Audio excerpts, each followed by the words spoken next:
got breaking earnings news from Pinterest, and the shares are surging some 8% after reporting third quarter numbers here. Third quarter revenue coming out at $763 million. That is ahead of what analysts have been anticipating, and it's a gain of 11% year over year for Pinterest here. As you can see, adjusted earnings per share also beating estimates.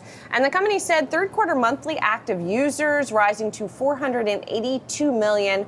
That also is ahead of what analysts had been estimating here. Just looking at the press release here, Bill Reddy, the CEO, talking about accelerating the business, that the global growth in monthly active users was robust and substantial margin expansion as well. You know, Pinterest has had kind of a volatile time over the past year or so. So interesting here to see this pop on the numbers. Yeah, it's interesting. So a couple things. One is obviously on the call, it'll be great to hear what the execs have to say about the ad market.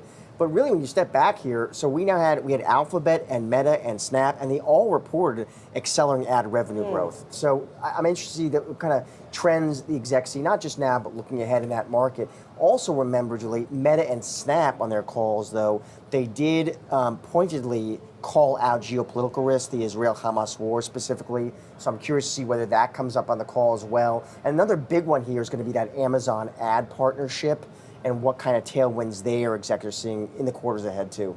You know, it looks like that the company has fallen after the past 3 earnings reports. So we'll see if it can hold on to these gains here. We have seen, of course, some situations during this earnings season where the stock pops and then it comes down after the conference call. So to your point, what it has to say about these various issues is going to be quite interesting here. And even though Pinterest is smaller on the social media front than a Meta, it'll still be interesting to hear what it has to say about the broader ad sales environment, which has been a big focus for investors. For sure.